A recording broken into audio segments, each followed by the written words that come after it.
그러면 바람직한 하나님의 교회,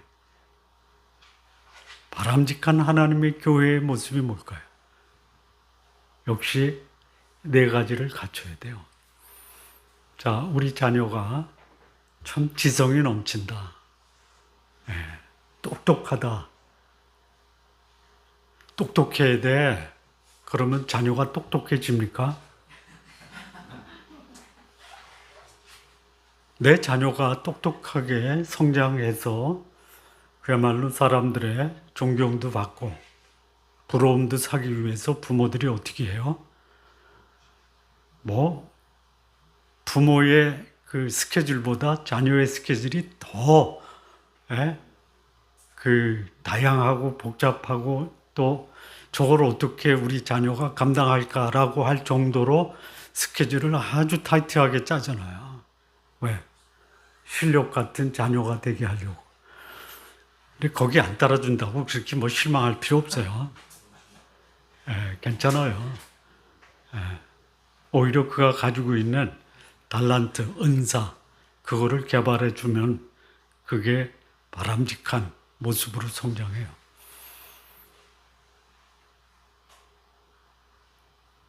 자, 성경에 가장 이상적인 교회가 나오는데 이상적인 교회는 어디에 있습니까? 저 위에 있어요. 천상의 교회가 이상적인 교회예요.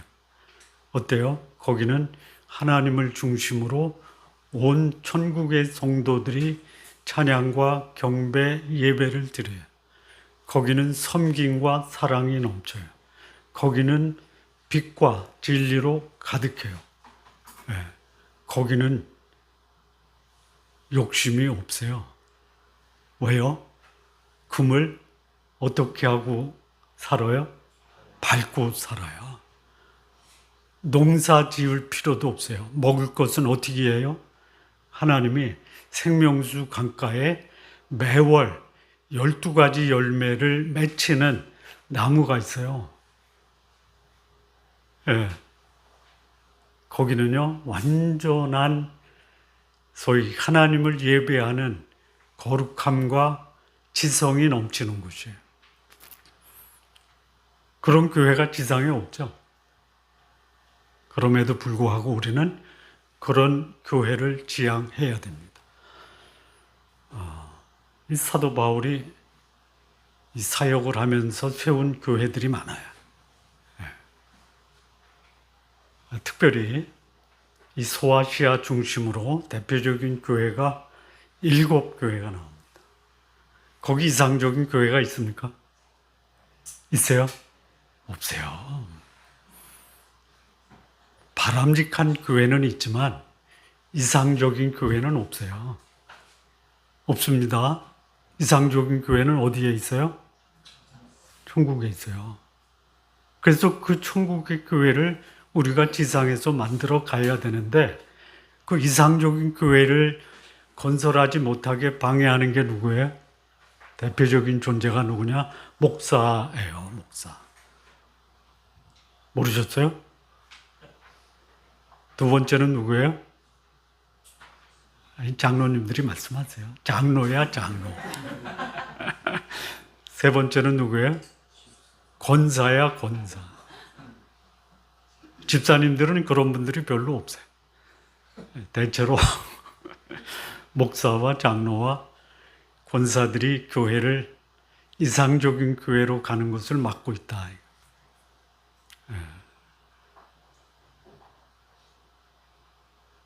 그 소아시아의 7교회 중에 바람직한 교회가 2개가 나오고요. 문제 있는 교회가 5개가 나와요. 소아시아의 7교회가 첫 번째 교회가 에베소 교회예요.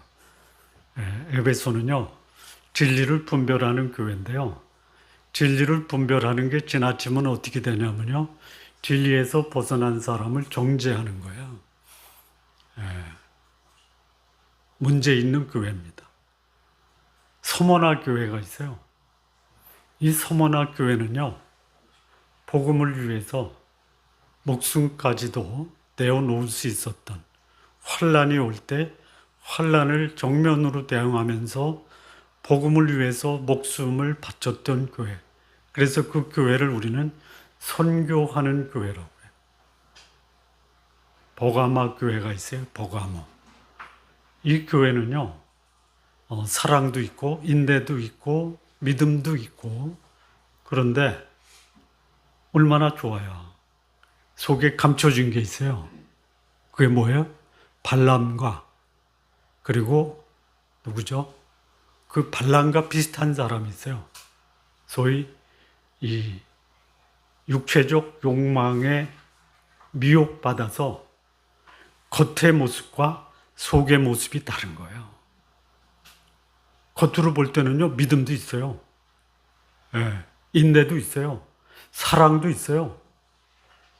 그런데 이 내면에 발람이 있어요, 발람. 예. 이스라엘 민족을 가나안을 앞두고 요단강 동편에 그 모압 평야에서 이스라엘 사람들을 집단 음행하는데 결정적인 역할을 한 사람이 누구예요? 발람이에요, 발람. 여러분, 성도들이 도덕적으로, 성적으로 문란한 것은요, 그 교회에 발람이라는 사람이 있어요. 누가 그러겠어요? 집사가 그렇다고 성도들이 따라가겠어요? 목사가 발람 같은 역할을 할 수 있어요. 목사가 깨끗하지 않으면요, 성도들은 마음대로 더러워질 수 있는 거예요. 두아디라 교회가 있어요. 거기도 겉으로 볼 땐 괜찮은데요. 거기 뭐가 있었냐면 이세벨과 같은 우상 숭배자가 있어요. 여러분, 대표적인 우상이 뭐예요? 하나님보다 더 사랑하는 건데요. 그게 뭐냐? 권력과 돈과 쾌락이에요. 이게 교회 안에 있어요. 예. 다섯 번째가 어디예요? 두아디라, 사대교회, 사대교회. 사대교회는요, 살아있어요. 예, 살아있어요. 그런데요, 들여다보니까 생명이 없어요. 예, 뭐 번쩍번쩍 거리고요, 뭐 밴드 있고요, 사람들이 그냥 막 어쩔 줄 모르게 그 예배를 즐겨요. 살아있는 것처럼 보이죠. 그런데 실상은 죽었어요. 이게 사대교회예요. 그다음에 두 번째 칭찬받는 교회가 빌라델피아 교회. 빌라델피아. 이 빌라델피아는 그 뜻이 뭐냐? 필레오 아델포스, 형제 사랑의 교제가 있었어요. 예. 이게 칭찬받는 거예요. 마지막 교회가 라오디게아 교회. 예.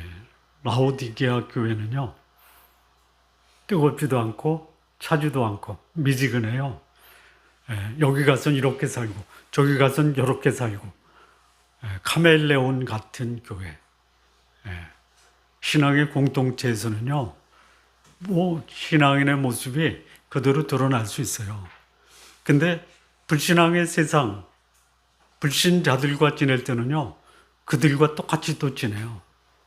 변신의 폭이 아주 넓은 이런 교인들로 가득 찬 교회가 어디예요? 라오디게아 교회예요. 왜 그러겠어요? 부자라 그래요. 부자. 여러분, 부자로 사십시오. 그러나 라오디게아, 뜨겁지도 않고 차갑지도 않는 그런 성도들은 되지 마십시오. 자, 이 교회가 바람직하다.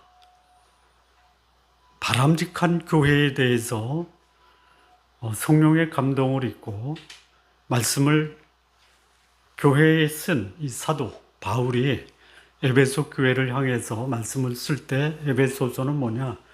바람직한 교회의 모습이에요. 바람직한 교회의 모습을 줄여서 두 가지의 특징을 말한다면 뭘까요? 한번 찾아보시겠습니다. 에베소서 4장 15절입니다. 에베소서 4장 15절. 오직 사랑 안에서 참된 것을 하여 범사에 그에게까지 자랄지라. 바람직한 교회의 두 가지 중요한 특징이 뭐예요? 사랑과 참된 것이에요. 요 모습이 교회 안에서 자리를 잡아야 돼요. 여기 사랑이 있어야 돼요. 사랑의 정의가 뭡니까? 사랑의 정의가 뭐예요? 사랑의 정의는 뭐냐면요. 옆 사람을 위해서 나의 이익을 포기하는 게 사랑이에요.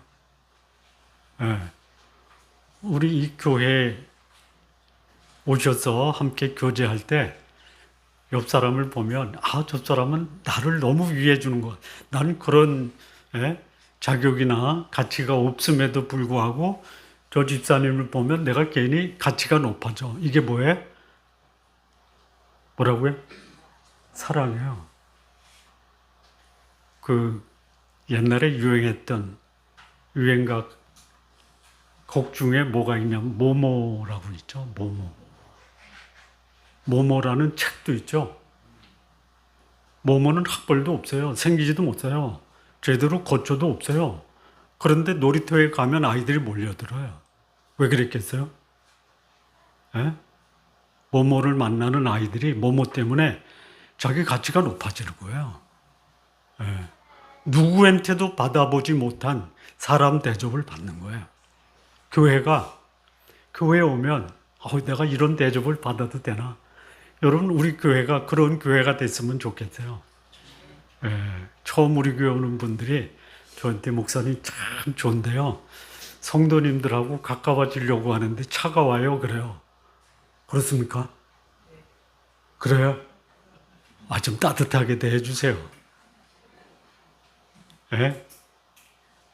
오늘 식사 교제할 때 제가 지금까지 차갑게 해서 죄송합니다. 앞으로 따뜻해지겠습니다. 옆에 분에게 좀 한번 해보세요. 좀 하시래도.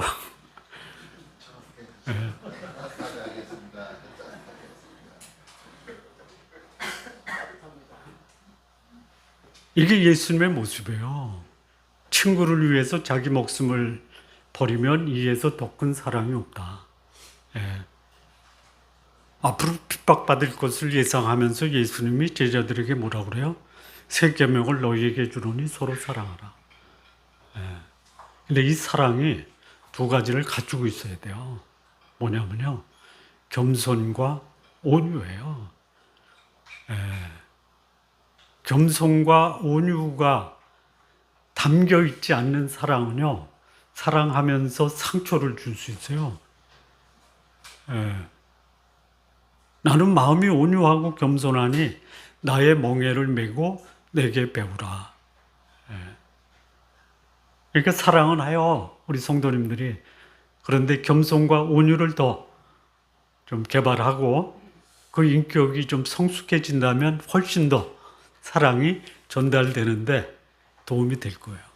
그다음에 참된 것이 진리예요. 진리. 사랑과 진리가 같이 연합이 됐을 때 범사에 그리스도에게까지 성장하는 거예요. 우리의 모습이 사랑과 진리를 가진 그런 바람직한 성도의 모습이 되기를 바랍니다.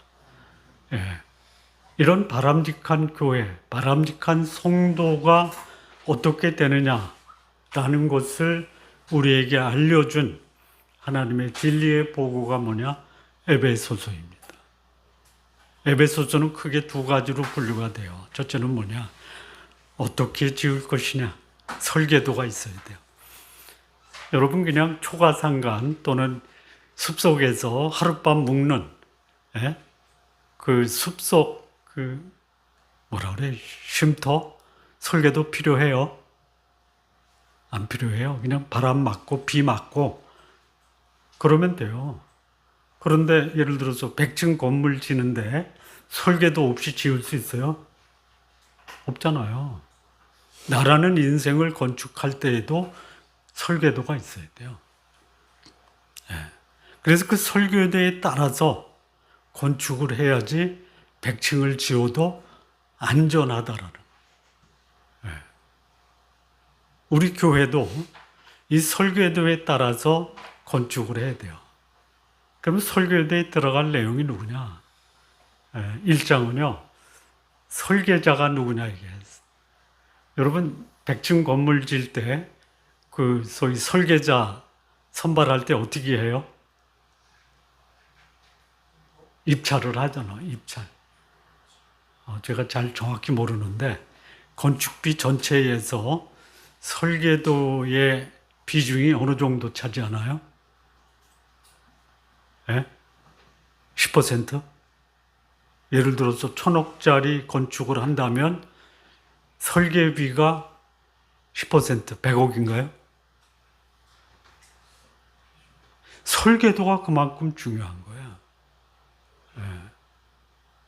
1장에는 성부 하나님, 성자 하나님, 성령 하나님이 어떻게 교회를 건축할지를 그 설계도를 그리는 설계자의 모습을 말씀해요. 성부 하나님의 교회를 건축할 때 그 교회의 모습을 성부 하나님의 뜻을 반영해요. 어떻게 해요? 거룩하고 흠이 없는 교회를 세우겠다라는 거예요. 성자 하나님은 그 교회를 위해서 자신의 몸을 성도들을 위한 구속의 제물로 드리겠다 이거예요. 성령은 성도들의 삶 속에 그들의 마음 속에 감동을 주시고 그들이 연합해서 아름다운 교회를 갖고 가도록 역사하시는 분이에요. 그래서 이런 설계도에 의해서 삶을 사는 교회는 어떻게 하느냐? 궁극적으로 성도들의 삶의 목적이 분명해요. 뭐예요? 영광의 찬미가 되게 하는 삶을 사는 거예요. 삶 속에서 하나님을 드러내는 거예요. 여러분, 여러분의 삶에서 하나님을 드러내는 삶을 사시기 바랍니다. 이게 하나님의 교회를 세우기 위한 가장 중요한 목적이에요. 어떻게 해야 돼요? 거룩하고 흠이 없는 삶을 사세요. 그리고 예수 그리스도를 내 개인의 구주와 주님으로 영접해야 되고요. 성령의 역사하심에 순종하셔야 돼요. 2장부터 3장까지 보면요. 거기 이 교회의 머리가 누구냐? 누구예요? 예수 그리스도죠. 머리 역할이 뭐예요? 머리 역할이 뭐예요? 컴퓨터로 얘기하면 CPU예요. 자동차로 얘기하면요. 엔진이에요. 군대 지휘관으로 말하면요. 군대의 통수권자. 이게 머리예요. 이게 좋아야 돼요. 머리가 좋다라는 게 뭐예요? 많이 안다. 아니에요. 뭐예요? 지도자의 역할이 뭐예요? 머리의 역할이 뭐예요? 방향이에요. 방향. 방향이 잘못되면요. 노력하면 노력할수록 잘못되는 거예요. 내가 살아갈 때 내 삶의 방향이 이게 예수님이 우리에게 말씀하신 말씀대로 살아가고 있느냐라는 것을 점검해야 돼요. 이게 교회의 머리예요. 교회에 터가 있어요. 뭐예요? 사도와 선지자들 위에 세운 거예요. 사도와 선지자가 뭐였어요? 하나님의 말씀이에요. 예수 그리스도, 내 마음속에 예수 그리스도를 구주와 주님으로 영접했다면 그분의 말씀이 뭐예요? 내가 살아가는 삶의 터전이에요. 가정에서, 직장에서, 교회에서 내가 활동하는 활동의 영역의 그 터가 뭐예요? 하나님의 말씀이에요. 좀 내가 말하고 행동할 때 이 말이 선지자와 사도들을 위해 세워진 그 터 위에서 하는 것이냐? 기둥이 있어요, 기둥. 디모데전서 3장 15절인가요? 4장 15절. 3장 15절에 그게 뭐냐? 이 기둥은요, 진리예요, 진리. 그 다음에 영적 지도자가 기둥이에요.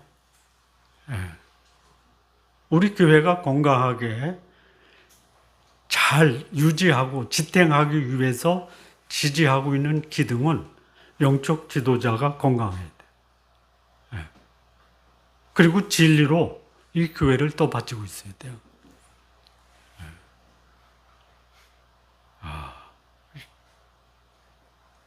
제가 가지고 있는 것 중에 장점도 있지만 단점도 있죠. 있어요. 제가 듣는 것 중에 하나 단점을 얘기하는데 김 목사는 참 따뜻하질 못해 차가워 그래요. 말씀은 잘 연구하는 것 같은데 인간미가 좀 부족해. 그렇죠? 네. 누가 그랬어요? 안 집사가?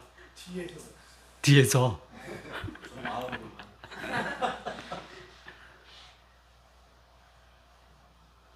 진리로 바쳐야 돼요. 그리고 영적 지도자가 건강해야 돼요. 건강한 영적 지도자가 교회를 떠받치는 거예요. 그 다음에 이 교회의 기초가 되는 머릿돌이라고 그래요. 초석, 모퉁이 돌, 이것도 예수님이에요. 그러니까 교회 건축의 중요한 설계도의 핵심이 뭐냐? 예수 그리스도와 영적 지도자예요. 우리 예수님은 영원하세요. 그분은 고칠 게 없어요. 그런데 교회의 중요한 기둥이 되는 영적 지도자는 문제가 있어요. 기도해 주셔야 돼요. 여러분의 목사를 위해서 기도해 주셔야 돼요. 왜요? 나를 위해서 그래요. 만약에 우리 목사가 잘못됐다 그러면 그냥 같이 무너질 수 있어요. 목사가 경건하면 성도들은 따라올 수 있어요. 근데 목사가 경건하지 않으면요, 성도들은요, 순식간에 무너지는 거예요. 그러니까 제가 경건의 인생, 목숨을 걸 수 있도록 기도해 주셔야 돼요.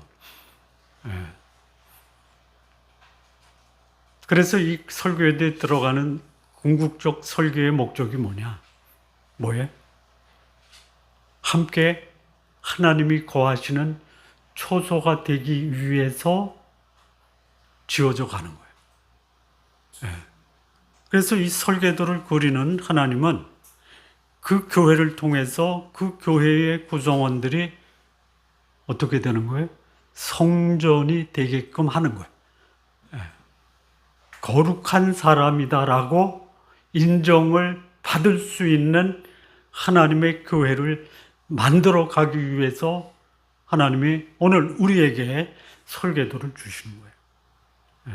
이 교회에 들어와 있는 구성원 한 사람 한 사람이 성전이에요, 성전. 이 교회가 거룩함을 추구하지 않으면요, 교회는 더 이상 아무런 의미가 없어요. 이 방향이 있잖아요. 우리 교회는 적어도 거룩함을 추구하고 있다. 저 교회에 나가면 내가 내 삶에 부족하고 연약하고 오염된 부분은 떨쳐내야 되겠다라고 하는 그런 마음가짐을 성도들이 가져야 돼요. 어느 목사님이 한국에서 미국으로 청빙받아서 갔는데 그 교회 어느 성도님이 저한테 얘기하더라고요. 이제부터는 각오를 해야 되겠습니다. 무슨 각오요? 그랬더니 말씀 배우고 훈련 받고 전도하는 준비를 할 수밖에 없겠습니다. 그래요. 그 교회 살아온 목사님이 오니까 성도들의 마음이 경건하고 말씀 배우고 전도하고, 우리 교회 출석하시는 분도 13년 됐잖아. 중학생 아니에요. 우리 교회 와서 출생한 성아가 중학생이 됐어요. 그러면 중학생이면요, 스스로 판단하고 결정하고 목적의식이 분명하고 자기에게 책임 있는 삶을 살 나이가 됐잖아요. 아직 아닌가? 아유, 너무 13살 난 아들을 인정해 주세요. 자, 그런데 여기요, 건축을 할 때 아주 중요한 두 가지 요소를 염두에 둬야 돼요. 뭐냐? 개인과 공동체예요. 한 개인 구성원들에 대한 건축을 해야 돼요. 뭘까요? 인격적 성숙함을 추구해야 돼요. 이 4장에 보면요. 거기 그 4장 1절이 뭐죠? 4장 1절.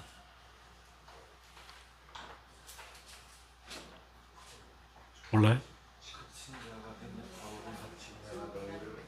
주안에서 갇힌 자가 된 바울은 예. 된 바울은 그 다음에 너희가 간청하는 하노니 예. 부르심을 받을 때에 얻은 소망이 합당하게 여기 부르심에 합당한 삶의 모습이 네 가지가 나오거든요. 2절. 항상 모든 겸손과 그렇죠. 겸손과 온유, 사랑과 용납이에요. 예. 이거를 개인 성도 한 사람 한 사람이 자기 인격을 건축해야 돼요. 예. 여러분 건축하는 과정이 있잖아요. 예? 건축해야 돼요. 온유의 훈련을 해야 돼요. 예. 겸손의 훈련을 해야 돼요. 예. 사랑의 훈련을 해야 돼요. 그리고 용납하는 훈련을 해야 돼요. 이게 교회뿐만이 아니고 가정도 마찬가지예요. 예. 온유가 뭡니까? 그럼 온유의 반대가 뭐예요? 예? 온유의 반대가 뭐예요? 발끈이라고 그래요. 발끈. 예. 여러분 발끈해야지 내가 속이 편할 수 있어요. 그런데 발끈하면요 효과가 없어요. 화날 때 어떻게 한다? 미소를 짓는다. 이게 온유예요. 예.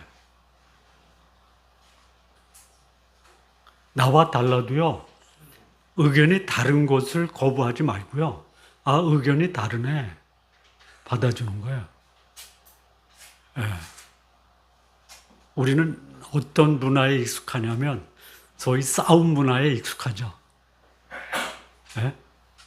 이걸 좀 수준 높은 말로 말하면 토론에 익숙하죠. 토론할 때 앞에 뭐가 붙어요? 찬반. 찬반 토론이라고 그러죠. 그러면 의견이 같으면 친구, 의견이 다르면 뭐예요? 원수요, 원수. 예. 이 토론에 반대되는 의미가 뭐예요? 의견을 모으는 거 있죠. 이런저런 의견, 다를 수도 있고 틀릴 수도 있고 그런데 모으는 과정을 뭐라고 하는 담론이라고 그래요. 여러분 직장에서 이제 그 직원들 데리고 웍작 갈 때요. 각 조별로 그 의견 수렴의 원칙을 적어요. 1번이 뭐냐면요. 어떤 의견이 나와도 참 잘했어요. 훌륭하십니다. 어떻게 그런 아이디어를 갖고 계세요. 요거를 토론 아니고 의견 수렴 과정에서 그 원칙에 대해서 서로 의견을 낸 다음에 동의를 하고 시작을 해요. 그러면 목소리 높은 소리 나오겠어요? 어떻게 그따위 소리를 나오겠어요? 예? 그렇게 해야 돼요. 용납이 그겁니다. 예. 근데 자기 의견하고 다르면 이건 왼수요. 예. 받아주세요. 예. 자, 그 다음에 공동체예요. 공동체가 가져야 되는 게 뭐예요? 3절 보세요. 성령의 매는 줄로 하나 된 것을 힘써 지켜. 화합과 연합을 추구하는 게 공동체예요. 내가 하는 말이 진리일 수 있어요. 그러나 그 진리가 공동체를 오히려 혼란스럽게 할 수 있고 공동체를 분열시킬 수 있다면 이거는 바람직한 게 아닙니다. 네. 그래서 개인의 성숙과 공동체의 화합이 건강한 교회를 만들어가는 거예요. 네. 여기 이제 개인의 성숙을 보면요. 4장, 5장에 줄기차게 나오는 게 있어요. 뭐냐? 어둠에서 빛으로. 네. 갈등에서 화합으로. 육체에서 성령으로. 여기 육체에 속한 것, 어둠에 속한 것, 이 욕심에 속한 것들이 그냥 쏟아져 나와요. 그게 교회에 있다라는 거예요. 예. 이거 극복해 갈 수 있도록 교회가 성도들의 성숙을 추구해 줘야 돼요. 아까 말씀드린 것처럼 훈련되지 않고는 쉽지가 않다. 예. 때로는 이 훈련을 위해서 희생도 해야 되고 양보도 해야 되고 자기를 극복할 수도 있어야 돼요. 예. 자, 이렇게 개인의 성숙과 공동체의 화합이 어디서 이루어져야 되느냐? 제일 먼저 나오는 게 가정이에요, 가정. 가정이 건강하게 건축되기 위해서 필요한 결정적인 두 가지 요인이 있다면 뭘까요? 예? 사랑과 순종이에요. 이거는 소위 종속 관계가 아니에요. 남편과 아내가 종속 관계입니까? 지배 관계입니까? 아니에요. 동등 관계예요. 그런데 이 부부 관계가 건강하고 또 바람직하기 위해서 가정의 질서 차원에서 필요한 게 뭐냐? 남편은 사랑하고 아내는 복종하는 거예요. 복종해서 남편보다 낫다가 아닙니다. 예, 오히려 말 같지 않은 남편의 말을 순종하고 받아주는 자가 훨씬 더 보기에 아름답죠? 아닌가? 이런 표정이에요. 목사님, 당신이나 그렇게 해. 부모와 자녀 관계도 마찬가지예요. 사랑과 복종의 관계예요. 그래서 가정이 건강하고 바람직한 공동체가 되기 위해서 갖춰야 될 두 가지 덕목은 사랑과 순종이다. 직장이 있어요, 직장. 직장에 상사와 직원이 있어요. 이 상사가 직원에게 보여줄 중요한 덕목이 뭐예요? 인격적 대우예요. 군림하는 자가 아니라 인격적으로 대우해 주는 거예요. 직장이라는 공동체를 성장시키기 위해서 그 직원의 역량을 100% 끌어내는 그 비결이 뭐냐? 인격적 대우를 하면요, 인격적으로 일을 하는 거예요. 만약에 그냥 뭐 노예 취급하면 결과는 뭐예요? 노예의 결과예요. 인격적으로 대해주세요. 그러면 직원은 직장으로 해서 어떻게 해요? 충성하는 거예요, 충성. 충성이 뭐예요? 마음을 다해서 자기 역할을 하는 거예요. 자, 이런 신앙인들이 가정과 직장에서 사랑과 순종, 그리고 인격적 대우와 충성을 하는 가정과 직장 생활하는 성도들은 어때요? 그런 성도들이 아름다운 교회를 건축해 가는 거예요. 세상에 대해서는 어떻게 해요? 세상은. 이 세상이 만만치 않잖아요. 이 세상을 지배하는 이 세상의 임금은 마귀예요, 마귀. 마귀의 계계를 대적하기 위해서 뭐를 입어라? 하나님의 전신 갑주를 입는 거예요. 머리에 뭐를 써요? 구원의 투구. 가슴에는 뭐예요? 의의 흉배. 허리에는 뭐예요? 진리의 허리띠. 신발은 뭐를 신어요? 복음에 예비한 신. 왼손에는 뭐를 들어요? 믿음의 방패. 오른손에는 뭐를 들어요? 성령의 검. 이게 세상을 살아가는 성도들의 모습이에요. 이렇게 우리의 인생을 우리 그리스도 안에서 건축해 가야 됩니다. 교회가 이걸 추구해야 돼요. 제가 찾아보니까요. 아까 어느 목사님하고 얘기할 때 오늘 20분에 설교 끝내겠다 했는데 지금 몇 분 지났나요? 30분 됐나요? 진짜요? 그렇게 됐어요? 갑자기 머릿속이 혼란스러워서 생각이 안 나네. 이거 하나만 하고 마칠게. 바람직한 교회를 얘기할 때 많은 분들이 얘기하기를, 아까도 얘기했지만 그 교인들이 정이 좀 많았으면 좋겠다. 속마음을 털어놓고 얘기했으면 좋겠다. 내 어려움을 좀 이해하고 공감해 줬으면 좋겠다 하셔야 돼요. 우리 그런 교회 좀 만들어 가셨으면 좋겠어요. 가진 건 없어도 마음은 넉넉해야 될 거 아니에요. 그래야지 이게 우리의 직장과 가정에서도 그렇게 나타나는, 우리 성도님들의 삶의 모습이 하나님이 기뻐하는 아름다운 개인, 공동체, 그리고 그런 교회를 만들어가는 우리 성도님들 되시기를 진심으로 바랍니다. 기도하시겠습니다. 하나님 아버지 감사합니다. 우리 주님께서 원하시고 바라시는 아름다운 교회, 바람직한 교회를 만들어 갈 수 있도록 역사하여 주옵소서. 예수님의 이름으로 기도합니다. 아멘.